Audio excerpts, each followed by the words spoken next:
আমি মার সাথে গ্রামে থাকি, বাবার ঢাকায় থাকে। কি করে তোমার বাবা? জানি না। সে কি, তোমার বাবা কি করে জানে না, তাকে খুঁজতে ঢাকায় চলে এলে? তা তোর বাবার কাছে মোবাইল নেই? আছে। আসার আগে কল দিয়ে আসতে পারতে।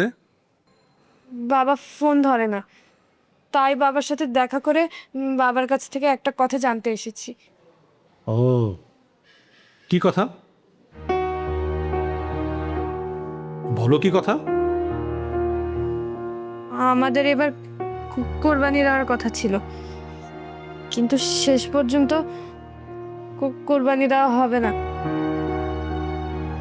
তাহলে বাবা মিথ্যা কথা বললো কেন? ছোটরা মিথ্যা বলে বকা খায়, বড়রা মিথ্যা বলে তো বকা খাওয়া উচিত, উচিত না? হ্যাঁ মিস্টার সাহেব, আসেন আসেন আসেন। বাবা, মা মাধুরী,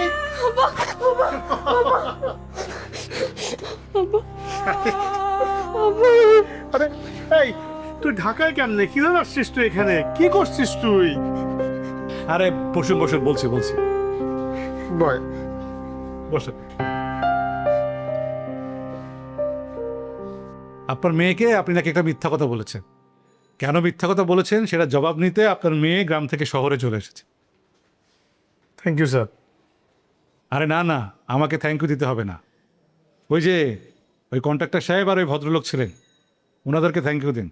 ওনারা না থাকলে আপনার মেয়ে আজকে বড় বিপদ হতে পারত। থ্যাংক ইউ ভাই, থ্যাংক ইউ।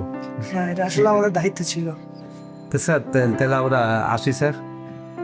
হ্যাঁ, আম্মনে এই কখনো আপনি ভুল কাজটা করবেন না, আপনি অনেক বিপদে পড়ে যেতে পারতেন, ঠিক না স্যার?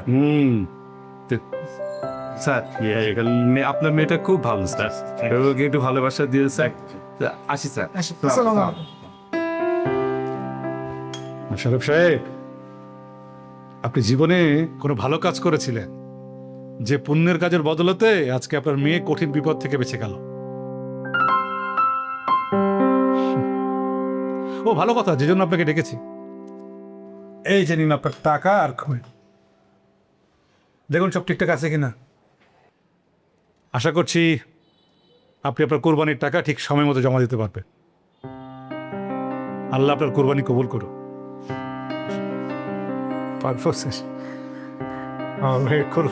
রমণী, এই যে এইটা নাও, আমার তরফ থেকে তোমার জন্য ঈদের উপহার। আরে নাও নাও, আমি দিচ্ছি না।